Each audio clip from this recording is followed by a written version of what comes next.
Chers frères et sœurs, l'histoire de Bartimée est exemplaire de la condition du disciple du Christ. Et donc, il est tout à fait utile de lire ce texte pour y découvrir ce qu'est la condition de toute personne qui, adulte, recevrait le baptême. L'histoire de Bartimée a été composée par cet évangéliste pour nous aider à penser ce que signifie être ce que seront plus tard les chrétiens. Le terme chrétien n'est pas vraiment encore utilisé à l'époque où l'évangéliste Marc écrit. Mais c'est bien de cela dont il s'agit. L'évangéliste se demande ce que signifie être disciple de Jésus de Nazareth, celui qui a été reconnu comme Christ. Et nous avons observé qu'il y a dans cette condition du disciple quelque chose qui est de l'ordre de la métamorphose. On pourrait dire que le bien que Dieu fait à l'intérieur se voit aussi à l'extérieur. Il y a donc une double métamorphose que nous allons essayer d'observer à travers cet épisode qui concerne Bartimée. Commençons justement par observer l'extérieur, ce qui se donne à voir immédiatement. Portons notre regard sur l'immédiatement visible. Il y a déjà beaucoup à apprendre de ces transformations extérieures que l'on peut constater chez Bartimée et qui disent ce que la foi chrétienne change pour quelqu'un, ce que cela change dans le rapport aux autres, ce que cela change dans notre place dans le monde, autrement dit, ce que cela change dans notre statut social. Nous allons constater que la foi chrétienne provoque des transformations sociales. Nous allons constater que la foi chrétienne n'est pas simplement une histoire privée, qui n'aurait de conséquences que dans la sphère de l'intime, chez soi, lorsque la porte est fermée à double tour. Je vous rappelle la situation initiale. Bartimée est une personne au bord d'un chemin. Il mendie, il fait la manche, il est aveugle. Il est assis, et il n'est pas assis n'importe où. Il est assis du côté de Jéricho. Jéricho, c'est la ville la plus basse du monde. C'est une ville qui est en dessous du niveau de la mer. Bartimée, en étant assis à Jéricho, est l'homme qui est le plus bas du monde. C'est l'homme qui est en dessous de tout. On ne peut pas faire pire. Sauf quand on est mineur dans le bassin alésien, des choses comme ça. Bartimée, tel que le rédacteur nous le laisse entendre, est ce qu'il y a de plus bas et donc de plus misérable. À la limite, nous pourrions dire qu'il est comme un déchet abandonné au bord de la route. Il ne tient vraiment pas le haut du pavé, il est plutôt au fond du caniveau. Si je devais le dire en reprenant ce petit mot du vocabulaire chrétien que je vous ai rappelé tout à l'heure, on commence vraiment par indiquer la condition de pécheur de cet homme qui est à distance de tout, qui est le plus éloigné possible d'une vie ressuscitée, relevée. Et si nous regardons maintenant de l'autre côté du récit, la situation finale, nous découvrons un homme qui est tout à l'opposé de ce qu'il était au départ. C'est un être dont la situation a été métamorphosée, renouvelée de toutes parts. Il était aveugle, il a recouvré la vue. Il était assis, il a bondi. Il était sur le bord du chemin, il est désormais dans le chemin. Il était seul, il est avec Jésus.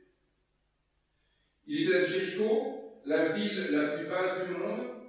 Il se rend avec Jésus du côté de Jérusalem, qui est réputée être la ville au-dessus de toutes les villes. On ne peut pas faire plus fort comme contraste.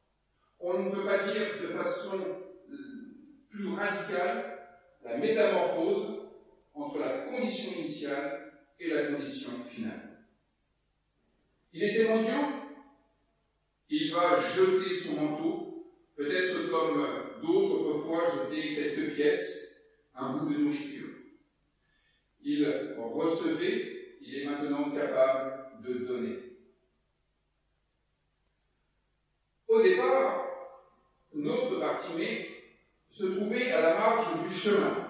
Il était à la marge du livre de l'histoire. Et il était à la marge de cette route qu'empruntaient les gens de la bonne société pour aller de Jéricho jusqu'à Jérusalem, la capitale, le centre névralgique de la société, le lieu où il faut être. Bartimée était un peu comme en panne sur son chemin. Ce chemin qui faisait monter les gens du plus bas de l'échelle jusqu'au plus haut. On peut dire que l'ascenseur social était bloqué pour Bartimée. Et voici que finalement, il n'est plus à la marge de l'histoire. Il va même pouvoir faire son entrée à Jérusalem, comme le fera Jésus plus tard, au moment de Ramon. Nous pouvons dire que, miraculeusement, Bartimée prend sa place dans une histoire dont il ne faisait plus partie qu'au titre d'éléments de décor. J'utilise à dessein ce qualificatif de miraculeusement. Le miracle, dans la terminologie biblique, c'est le signe. C'est le meilleur dans le grec. Le signe, c'est ce qui fait sens. C'est quelque chose que l'on voit et qui fait sens, soit pour orienter notre vie, soit pour donner du sens à un enchaînement d'événements. Le baptême est un signe, disais-je. Le baptême a quelque chose de miraculeux.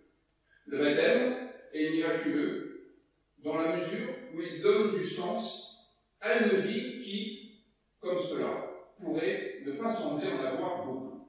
Alors je ne dis pas cela pour Yasmine, qui n'était pas une jeune femme dépourvue de sens. Mais le baptême nous rappelle inlassablement que notre vie n'est pas appelée à être chaotique, que nous ne sommes pas tel un fétu de paille constamment ballotté par le cours des événements. Le baptême nous dit qu'il est possible de trouver du sens à notre existence, de pouvoir orienter notre trajectoire, de pouvoir lui donner des impulsions.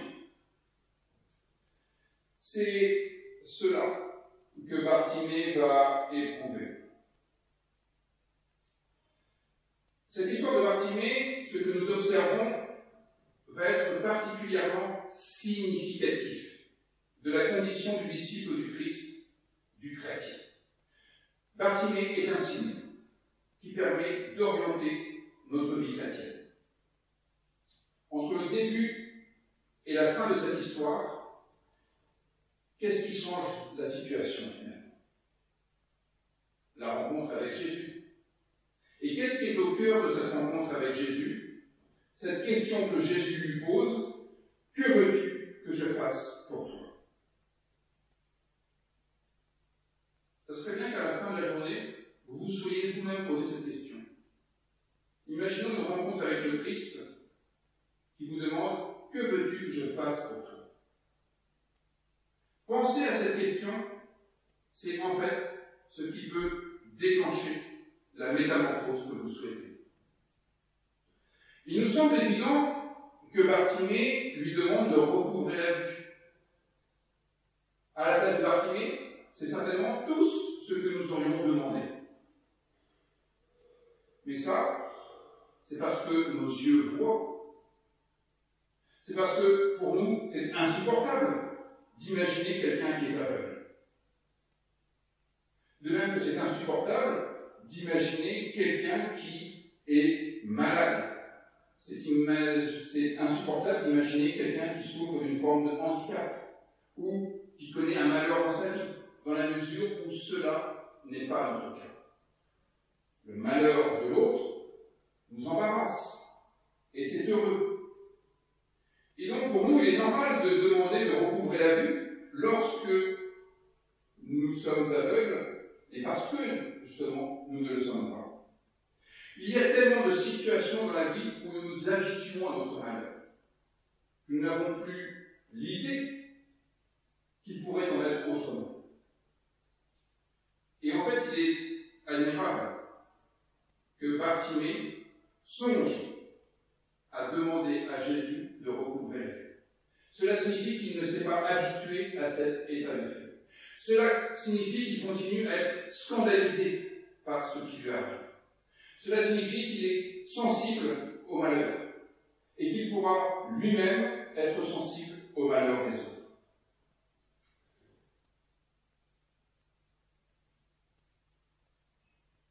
Nos yeux qui voient sont donc capables de voir une situation problématique.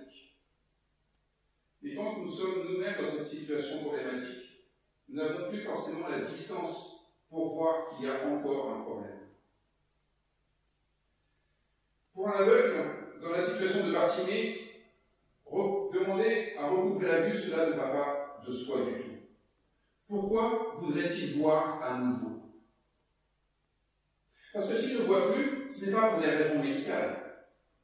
D'ailleurs, le texte ne dit pas que Jésus va guérir Bartimée. Le texte ne dit pas que Bartimée va être guéri de sa cécité. Le texte parle du salut. Jésus veut dire, va, ta foi t'a sauvé, non pas ta foi t'a guéri. Le problème de Bartimée n'est pas d'abord un problème ophtalmique. Une fois de plus, ce n'est pas le nerf optique ou la rétine qui est en jeu. C'est l'enchaînement de tout ce qui concerne la vue qui est en jeu. Notre capacité à accepter les images que nous voyons, la capacité à transmettre ces images à notre cerveau et à ce qu'elles fassent sens.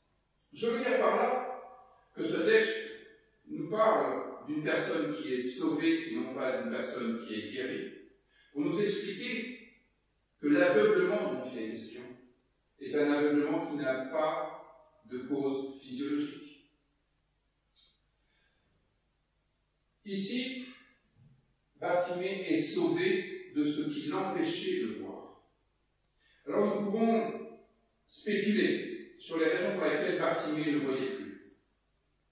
Peut-être est-il sauvé de raisons terribles qui l'empêchaient de voir. Peut-être des raisons qui l'avaient conduit à ne plus vouloir voir d'ailleurs. Et cela est un phénomène assez classique. Plutôt que de voir des choses horribles, nous créons un système de défense qui nous empêche de voir. Nous ne voyons plus la misère dans la rue, et parfois, l'horreur est tellement forte que nous ne voyons plus quoi que ce soit. Nous voilons la face, au sens strict du terme. De retrait en retrait, cet homme était peut-être venu à se retirer du monde des vivants pour rejoindre la nuit des morts vivants, des laissés pour compte, des marginaux, des exclus, du rebut de la société. Et voilà ce que Jésus va observer. Il y a du changement dans l'attitude intérieure de Bartimée. Ce qu'il y a de remarquable dans l'attitude de Jésus, c'est qu'il va comprendre que ce qui se voit à l'extérieur traduit aussi un changement intérieur. Jésus va repérer ce que Dieu construit dans cet homme qui se tient là, sur le bord du chemin. Cet homme, aveugle, mendiant, assis, plus bas que terre, qui va vouloir recouvrer la vue, dit que maintenant il veut vivre. Je veux vivre, je veux exister, exprime-t-il. Voilà en fait sa réponse à la question de Jésus. Que veux-tu que je fasse pour toi? Cet homme dit, je veux vivre. Alors peut-être que pour vous, cela semble bien anecdotique.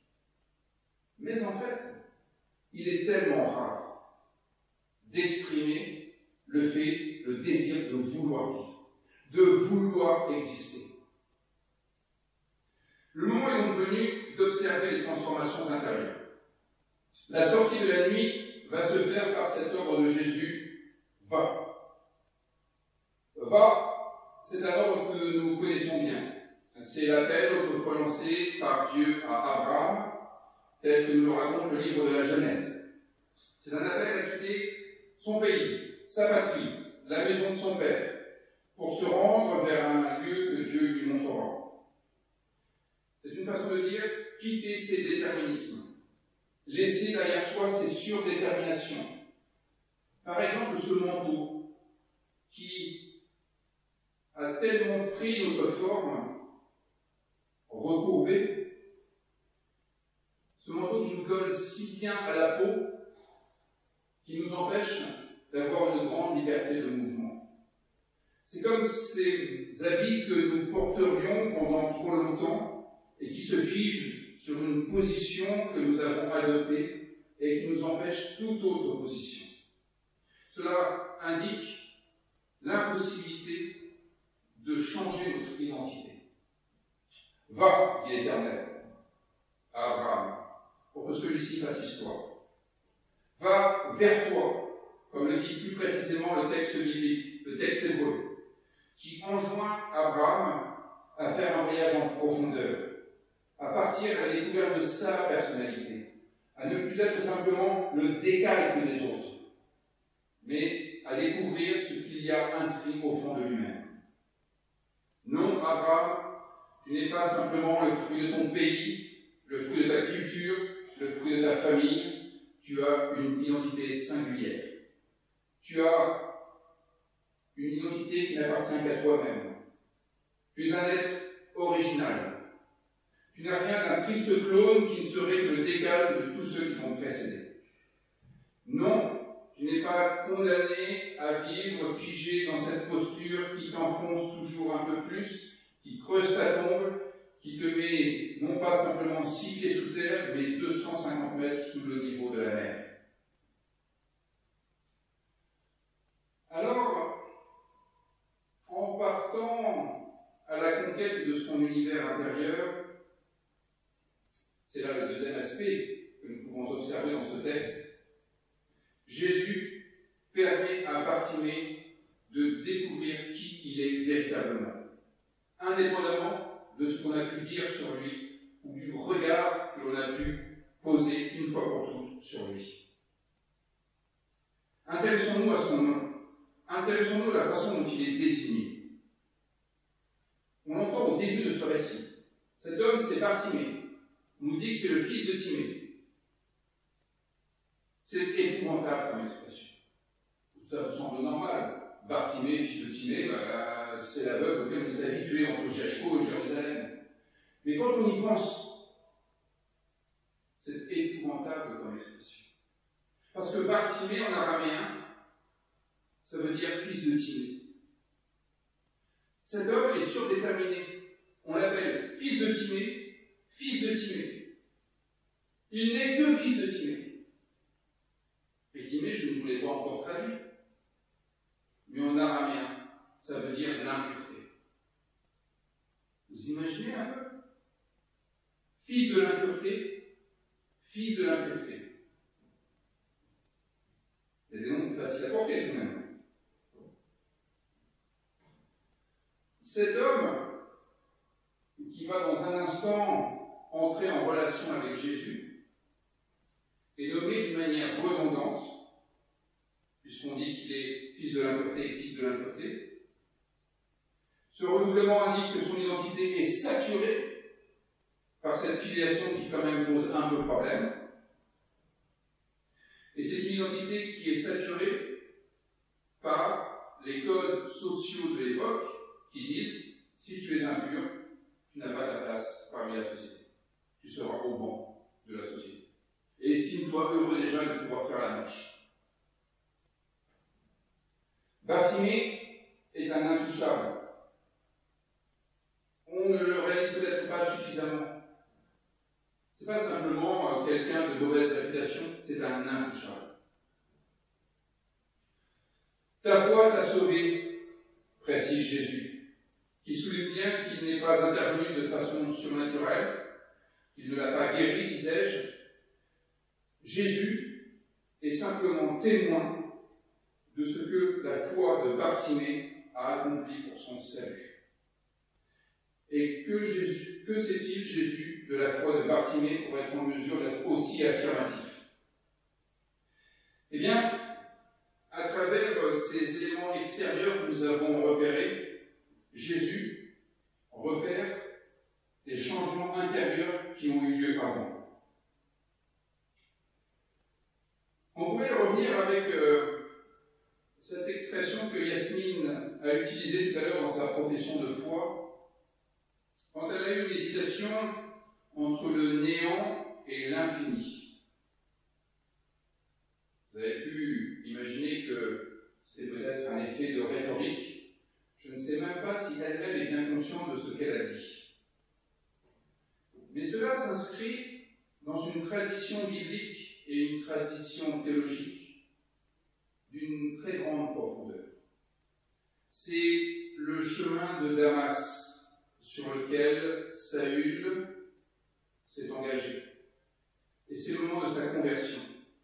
C'est le moment où Saül va devenir lui-même disciple du Christ, lui qui persécutait les chrétiens. Souvenons-nous en une bride de cet épisode. Il marche, il a la vision du ressuscité, il tombe, et nos traductions disent qu'il ne voit plus rien. Autrement dit qu'il est aveugle. Et plus tard, il fera une rencontre qui lui permettra de faire tomber ces écailles qui lui permettront du coup de recouvrer la vue. Nous sommes dans une situation assez analogue. Mais revenons au livre des Actes qui raconte cette histoire de Saül qui, a priori, perd la vue. C'est une bien mauvaise traduction et une bien mauvaise tradition. Le texte grec ne dit pas que Saül ne voyait rien. Le texte grec est beaucoup plus subtil que cela. Il dit que Saül voyait rien. Et Maître Eckhart explique en disant que ce rien était Dieu. Il y a dans ce néant, dans ce rien, la possibilité de l'infini, la possibilité même de Dieu, qui s'exprime par une théologie négative qui permet, au fond, de rendre à Dieu sa véritable gloire. Ce que Jésus a pu observer est peut-être de la même nature.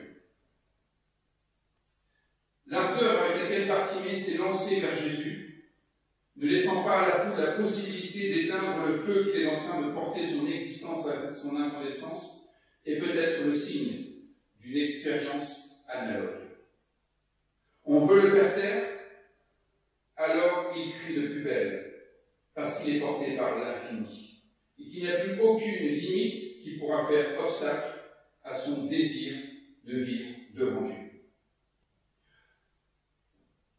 Jésus constate l'intensité dont fait preuve Bartimée. Une intensité qui, selon Jésus, traduit le fait qu'il est saisi par ce désir d'absolu, qui soudainement trouve un écho en Jésus de Nazareth. Il entend que Jésus de Nazareth est présent et il comprend la conjonction qu'il y a entre ce Jésus, l'absolu, et ce qui est en train de se construire en lui. Et tout cela se connecte, et cela s'appelle la foi. La proximité de Bartimée avec cet homme, qui incarne l'ultime, Jésus donc, a manifestement réveillé en lui cette passion pour la vie. Non pas simplement vivoter, non pas simplement avoir une activité biologique minimale, mais la passion d'une vie vécue en pleine lumière. Non plus une vie à la marge, mais une vie qui serait justement sur le chemin. Non plus le besoin de s'excuser en permanence d'être là, mais le fait d'avoir compris que nous sommes justifiés par grâce seule. Nous n'avons plus à faire de preuve, nous n'avons plus rien à montrer, qu'il n'y a pas de lettre de noblesse à présenter. Il est juste et bon que nous soyons là, point. Ce n'est donc ni de l'or ni de l'argent que Bartimée va demander à Jésus. Il n'en a que faire, il n'en a pas besoin. Ce dont il a besoin, c'est de la possibilité d'ouvrir à nouveau les sur un monde qu'il ne craint plus, mais un monde qu'il peut aimer à son tour, comme Dieu a aimé ce monde. Voilà ce que Jésus a repéré, manifestement, dans l'effervescence qui anime Bartimée. Le signe de son goût pour l'infini, de son intuition que l'état dans lequel il se trouve n'est que temporaire et que cela ne doit pas durer, qu'il y a plus à vivre, plus à éprouver que ce à quoi il était condamné jusque-là. Bartimée vaut plus que ce qu'on a fait de lui. Le moins que rien, celui qui n'est qu'impureté aux yeux de la société, est reconnu par Jésus comme étant traversé par une transcendance qui le redresse, qui le fait bondir, qui le rend infiniment plus grand que ce qu'il pouvait imaginer de lui-même, qui le fait tenir debout en lui-même, qui le ressuscite, qui lui fait ouvrir les yeux donc, qui le réveille d'une vie qui jusque-là était enveilleuse. Jésus ne guérit pas.